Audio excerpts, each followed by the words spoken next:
Permata TV YouTube Indonesia dengan bangga mempersembahkan sebuah storytelling kekinian abad ini, diangkat dari karya besar Esa Mintarja yang sangat populer di masanya, berlatar belakang kisah tanah Jawa masa lampau dengan judul Kisah Arya Manggada.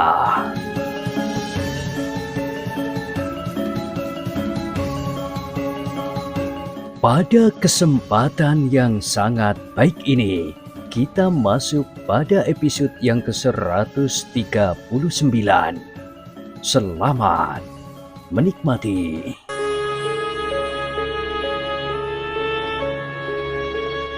Di akhir kisah sebelumnya disebutkan, demikianlah maka sejenak kemudian Ki Pandi dan kedua anak muda yang menyertainya itu telah melangkah meninggalkan Ki Sambi Pitu yang berdiri termangu-mangu seorang diri.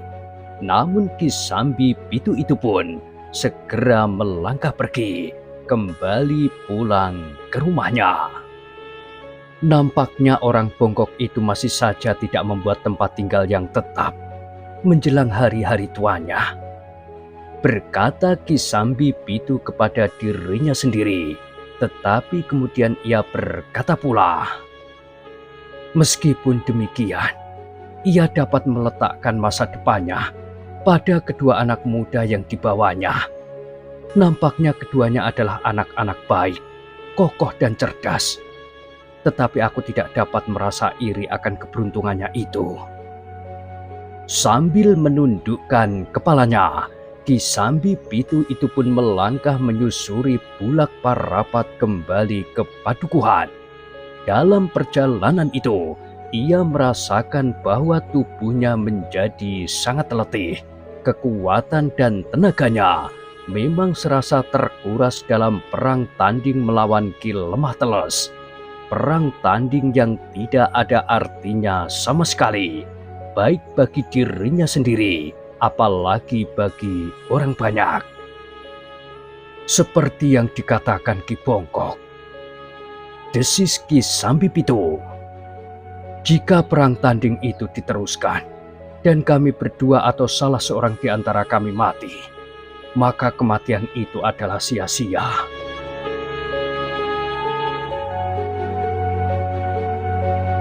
Sementara itu, Ki Pandi, Manggada dan Laksono telah berjalan meninggalkan Bulak Parapat. Tetapi mereka pun kemudian telah berhenti di tepi hutan perdu itu untuk beristirahat.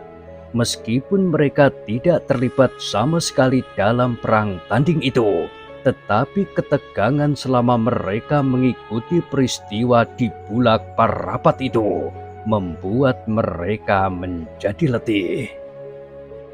Dengan nada berat Ki Pandi pun berkata, besok kita melanjutkan perjalanan menuju ke hutan Jatimalang untuk melihat perkembangan lingkungan di kaki Gunung Lawu di belakang hutan itu.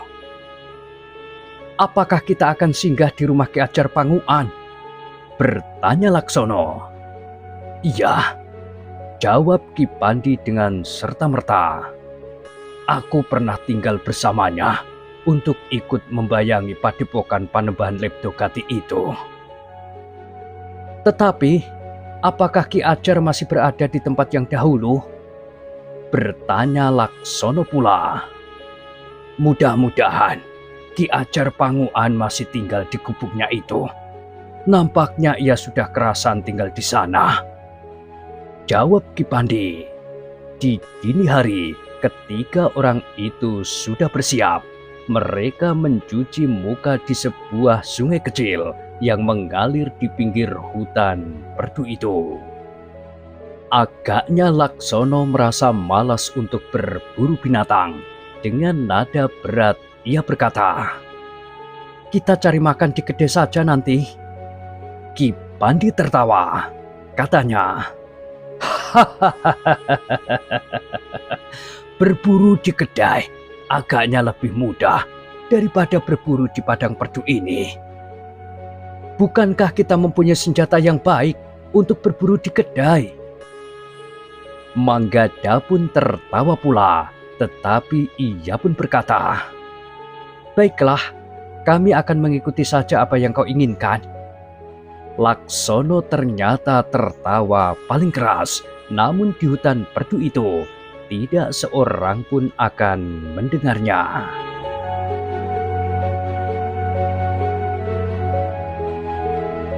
Sebelum matahari terbit, mereka sudah melanjutkan perjalanan mereka ke hutan Jatimalang.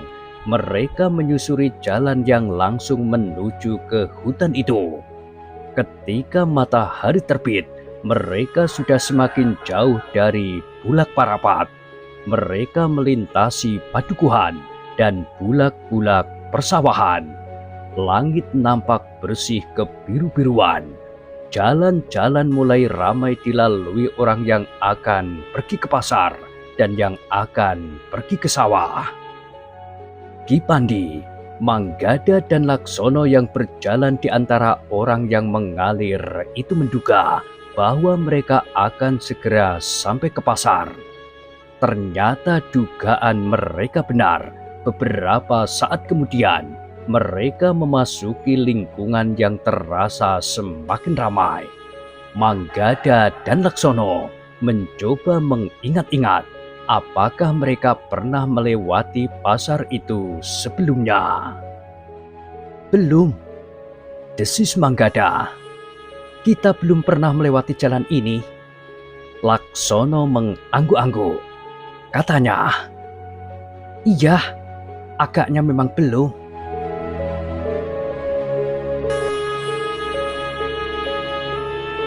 Namun ketika mereka sampai di depan pasar itu, tiba-tiba saja Laksono bertanya kepada Ki Pandi, "Bagaimana dengan orang yang mengikuti kita itu? Apakah Ki Pandi tidak melihatnya lagi?" Ki Pandi menggeleng. Katanya, "Iya, agaknya orang itu kehilangan jejak kita. Mungkin ketika kita berada di hutan perdu itu. Mudah-mudahan kita tidak bertemu dengan orang itu lagi." Geram Laksono. "Biar sajalah, apakah kita akan bertemu lagi atau tidak?" desis Manggada. "Jika kita bertemu lagi dengan orang itu, aku ragu-ragu apakah aku dapat mengekang diriku untuk tidak membunuhnya," berkata Laksono. "Jangan begitu," berkata Manggada. "Kau akan menyesal jika ternyata orang itu bermaksud baik." "Apakah mungkin orang itu bermaksud baik? Kenapa tidak?" Laksono mengangguk-angguk, tetapi ia tidak berkata apa-apa lagi.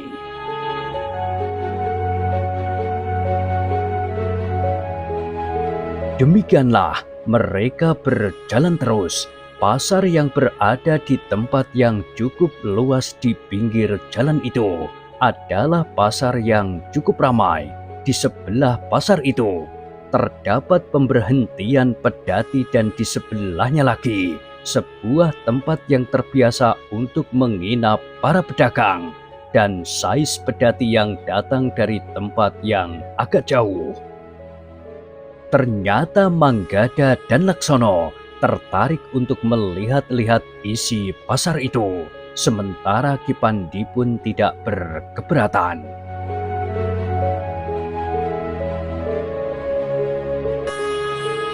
Tetapi mereka tidak terlalu lama berada di pasar itu.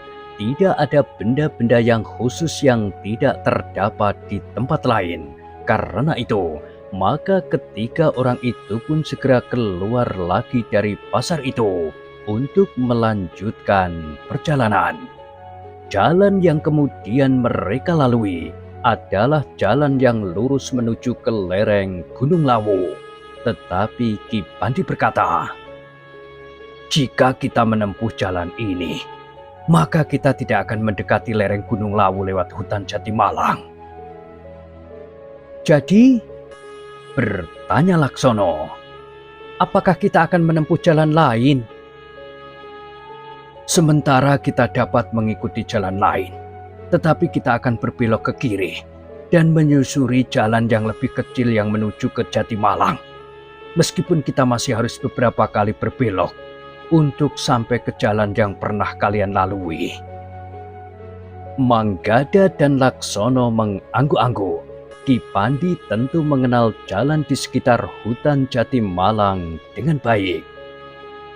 Demikianlah, maka ketika orang itu berjalan menyusuri jalan yang panjang, mereka melangkah semakin jauh dari pasar yang bertambah-tambah ramai ketika matahari menjadi semakin tinggi. Ketika matahari naik semakin tinggi, maka ternyata Laksono berdesis, "Marilah kita mulai berburu." Manggada tertawa menghentak, sementara Ki Pandi tersenyum pula. "Kenapa kau tidak berburu di pasar saja?" bertanya Manggada dengan wajah yang bersungguh-sungguh. Laksono lah yang tertawa berderai, tetapi ia tidak menjawab. Setelah mereka berhenti di sebuah kedai, maka mereka pun berjalan langsung menuju ke Jatimalang. Di sepanjang jalan, mereka mencoba mengenali kembali jalan yang mereka lalui sebelumnya.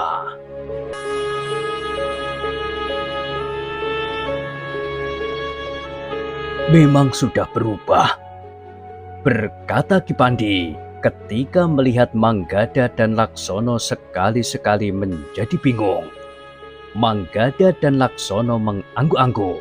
Nampaknya Pajang telah memerintahkan untuk membuka jalan menuju ke seberang hutan Jatimalang, agar daerah itu tidak menjadi daerah yang seakan-akan terpisah. Namun Ki Pandi tidak kehilangan pengenalannya atas lingkungan yang dikenalnya dengan baik. Karena itu, maka dengan pasti Ki Pandi membawa Manggada dan Laksono menuju ke rumah Ki Ajar Panguan yang terletak di daerah terpencil itu. Ternyata meskipun Pajang telah mengusahakan agar lingkungan di seberang hutan Jatimalang tidak terpisah oleh hutan yang padat, namun tempat tinggal Ki Ajar Panguan masih tetap rumit untuk dijangkau. Perjalanan yang melelahkan itu akhirnya berakhir. Menjelang senja, mereka telah mendekati tujuan. Manggada dan Laksono ingat benar gerojokan air yang meluncur dari tebing. Beberapa kali mereka harus memanjat lereng yang terjal. Baru kemudian mereka sampai ke sebuah dataran dengan bangunan kecil beratap ilalang.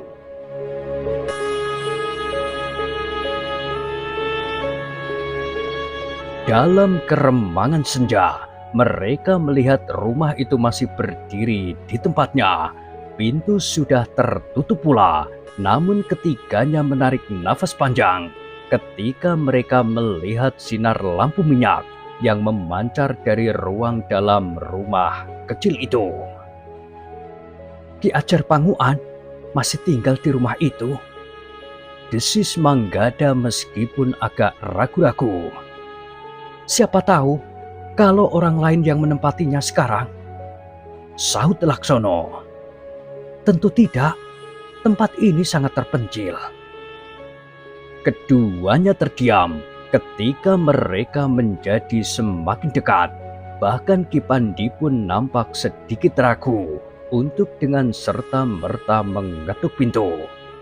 Namun Ki Pandi pun kemudian melangkah mendekat.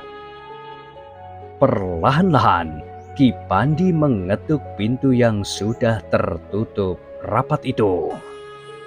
Tidak segera terdengar jawaban. Ki Pandi, Manggada dan Laksono menyadari bahwa penghuni rumah itu harus sangat berhati-hati. Jarang orang yang mengetahui bahwa di tempat itu terdapat sebuah rumah yang dihuni orang.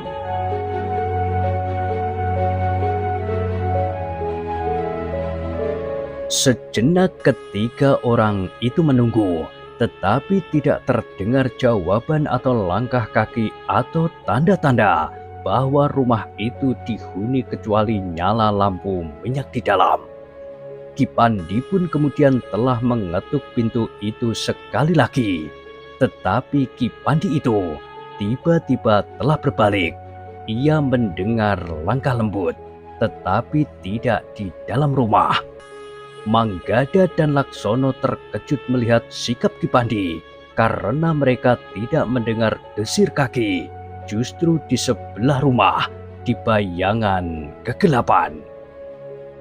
Sejenak suasana menjadi hening, namun tiba-tiba saja terdengar suara dari sebelah rumah. "Kau itu bongkok?" "Ya Ki Ajar, ini aku," sahut Ki Pandi yang bongkok itu sambil melangkah mendekat. Ki Ajar nampak sangat gembira sekali melihat kedatangan Ki Pandi, apalagi bersama Manggada dan Laksono. "Marilah, silahkan. Aku akan membuka pintu." Ki Ajar itu pun kemudian masuk kembali ke dalam rumahnya lewat pintu butulan. Langkah kakinya terdengar cepat. Mendekati pintu itu disusul suara selarak diangkat. Sejenak kemudian pintu itu pun terbuka.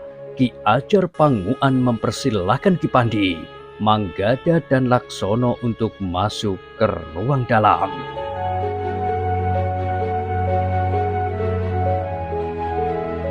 Setelah duduk di sebuah amben bambu yang agak besar, yang hampir memenuhi sebagian ruang dalam itu, maka Ki Ajar pun telah menanyakan keselamatan perjalanan Ki Pandi serta kedua orang anak muda itu.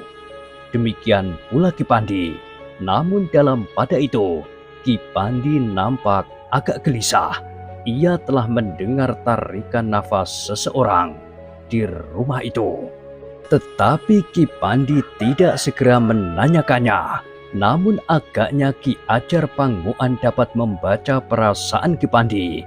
Karena itu, maka katanya, "Aku memang tidak sendirian di rumah ini." Ki Pandi menarik nafas dalam-dalam. Dengan nada berat ia bertanya, "Siapakah orang itu Ki Ajar?" "Aku mengenalnya dengan sebutan Ki Jogoprono," jawab Ki Ajar Panguan. "Agaknya kau sudah mengenalnya." Ki Pandi mengangguk kecil. Katanya, "Nama itu sudah pernah aku dengar Ki Ajar. Apakah ia sekarang tinggal bersama Ki Ajar di sini?" "Untuk sementara, ia terluka.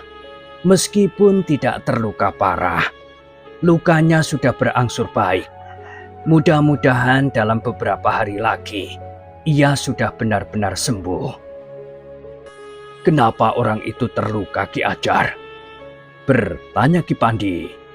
Ki Ajar menarik nafas dalam-dalam, namun katanya kemudian, "Duduklah di sini sebentar.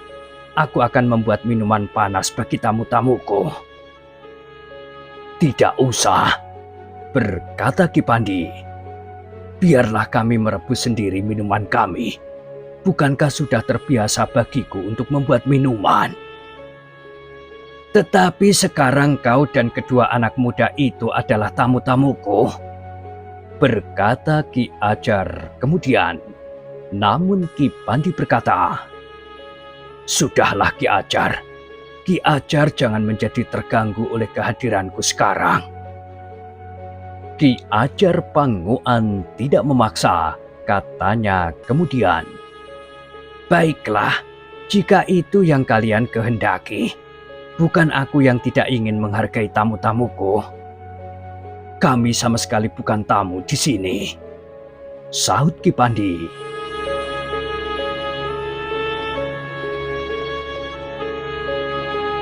Ki Ajar tersenyum kepada kedua orang anak muda yang datang bersama Ki Pandi. Ki Ajar Panguan bertanya, "Bagaimana awalnya sehingga kalian datang bersama dengan Ki Bongkok itu?"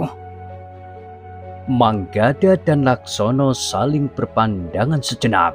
Namun kemudian Manggada itu pun berkata, "Kisahnya cukup panjang Ki Ajar. Tentu dalam rangka perjalanan Ki Bongkok memburu Panembahan Leptogati." "Mulanya memang begitu Ki Ajar," desis Ki Pandi. "Namun kemudian keduanya ingin menyertai pengembaraanku untuk menambah pengalamannya yang masih terlalu sempit menurut pengakuan mereka berdua." Ki Ajar tertawa. Katanya, "Agaknya tersimpan jiwa pengembara di hati kalian berdua. Tetapi aku ingin menasihatkan, kalian harus dapat mengendalikan jiwa pengembaraan kalian itu. Sehingga pada suatu saat, kalian tidak akan menjadi orang-orang yang hidup tidak sewajarnya seperti kami. Maksudku, aku, Ki Bongkok, dan barangkali ada orang-orang yang lain." Manggada dan Laksono mengangguk-angguk. Dengan nada rendah Manggada menjawab, "Kami akan berusaha Ki Ajar." "Bagus," jawab Ki Ajar. "Jika usiamu bertambah, maka kau harus menetap, berumah tangga, mempunyai keturunan dan menumbuhkan keturunan dengan baik sesuai dengan tuntunan Yang Maha Agung. Kalian jangan hidup di tempat terpencil atau menjadi pengembara tanpa akhir seperti Ki Bongkok. Apapun alasannya, kalian tidak usah menambah jumlah orang-orang aneh seperti kami." Manggada dan Laksono masih mengangguk-angguk. Namun yang terbayang di angan-angan mereka justru orang-orang yang hidup tidak sewajarnya itu tentu mengikuti panggilan hatinya untuk melakukan pengabdian. Namun kepada siapa mereka mengabdi, itulah yang penting diketahui. Panggilan untuk mengabdikan diri bagi Ki Pandi tentu berbeda dengan panggilan untuk mengabdi bagi Panembahan Leptogati yang mengabdikan diri pada dunia yang hitam. Namun pada itu, nampaknya perhatian Ki Pandi masih tertuju kepada orang yang disebut bernama Ki Joko Prono itu.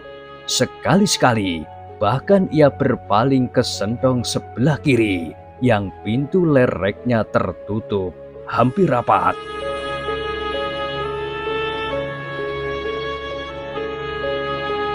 Ki Ajar Panguan itu pun kemudian berkata, "Ki Joko Prono itu sudah berada di rumah ini selama lebih dari sepekan." "Bukankah Ki Joko Prono termasuk orang berilmu tinggi?" bertanya Ki Pandi. "Iya, tetapi lawan bertandingnya memiliki kelebihan dari Ki Joko Prono." Ki Pandi memang ingin mengetahuinya, tetapi pertanyaannya yang sudah diucapkannya tidak langsung dijawab oleh Ki Ajar Panguan, sehingga Ki Pandi merasa kurang pantas untuk mengulangi pertanyaannya. Mungkin Ki Ajar memang mempunyai keberatan untuk menyebut siapakah yang telah melukai Ki Joko Prono. Namun ternyata bahwa Ki Ajar itu sendirilah yang berkata, "Ki Bongkok, seandainya aku tidak mengatakannya sekarang, kau tentu akhirnya juga mengetahuinya." Ki Pandi menarik nafas panjang, sementara Ki Ajar Panguan itu berkata, "Ki Joko Prono itu telah dilukai oleh seorang pengembara berkuda yang bernama Ki Lemah Teles." Ki Pandi terkejut, Manggada dan Laksono pun terkejut pula, bahkan hampir di luar sadarnya. Laksono bertanya, "Jadi Ki Lemah Teles itu sampai ke tempat ini pula?" Ki Ajar Panguanlah yang terkejut kini.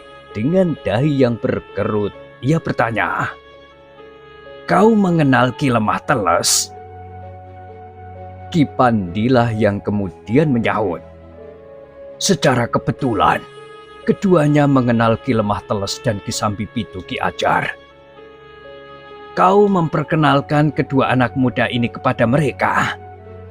Bertanya Ki Ajar Panguan. Dengan tidak sengaja, jawab Ki Pandi yang kemudian menceritakan apa yang pernah mereka lihat di Bulak Parapat.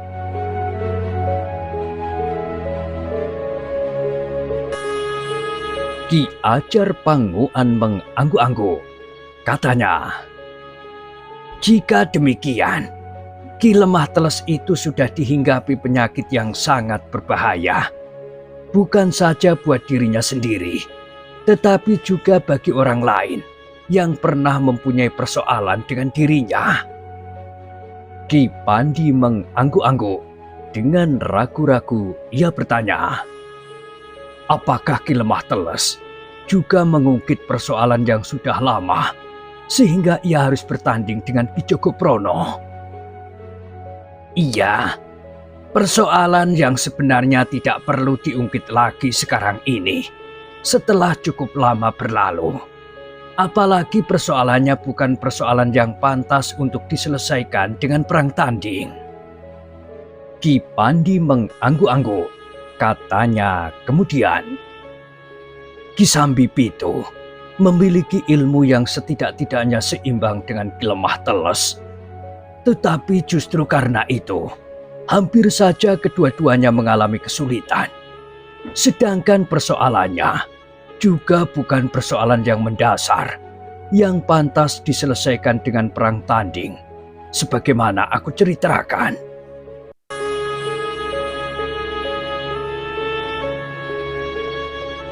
Ki Ajar Panguan mengangguk-angguk. Katanya, nampaknya Ki Lemah Teles memerlukan perhatian khusus dari orang-orang sebaya kita. Agaknya ia melihat hari-hari tuanya dengan tatapan mata yang buram. Persoalan apakah yang dipergunakan Ki Lemah Teles untuk memancing pertengkaran dengan Ki Jogoprono? Bertanya Ki Pandi. Ki Jogoprono justru orang yang terhitung dekat dengan Ki Lemah Teles. Ketika anak laki-laki yang tinggal satu-satunya meninggal, justru ketika ia sedang berusaha menyelamatkan seseorang, Ki Jogoprono berusaha untuk melerai pertengkarannya dengan keluarga menantunya. Agaknya mereka memperebutkan dua orang cucu. Saat itu, Ki Lemah Teles mau mendengarkan pendapat Ki Jogoprono untuk melepaskan cucunya dan menyerahkan kepada keluarga menantunya. Namun ternyata kemudian ia menyesal. Ia merasa kehilangan segala-galanya.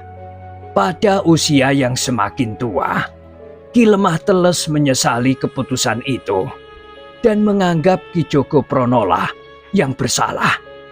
Ia menantang sahabatnya itu untuk berperang tanding, sehingga Ki Jogoprono mengalami luka-luka parah. Ki Pandi menarik nafas dalam-dalam. Ia sependapat dengan Ki Ajar bahwa Ki Lemah Teles telah dihinggapi sejenis penyakit aneh yang dapat berbahaya bagi orang lain. Tetapi keadaannya sekarang sudah berangsur baik, berkata Ki Ajar Panguan. Setelah makan, Ki Jogoprono telah tertidur nyenyak. Biasanya, ia akan terbangun menjelang tengah malam. Setelah itu, Ki Jogoprono jarang sekali tidur lagi. Ki Pandi mengangguk-angguk. Namun agaknya malam itu, Ki Jogoprono tidak dapat tidur nyenyak sampai menjelang tengah malam. Pembicaraan di dalam rumah itu telah membangunkannya. Untuk beberapa saat Ki Jogoprono mencoba mendengarkan pembicaraan di ruang dalam. Ki Jogoprono itu mendengar namanya beberapa kali disebut. Bahkan kemudian cerita Ki Ajar tentang dirinya, perang tanding yang dilakukannya dengan keadaannya saat itu. Karena itu, maka Ki Jogoprono itu pun segera bangkit dan melangkah keluar dari biliknya.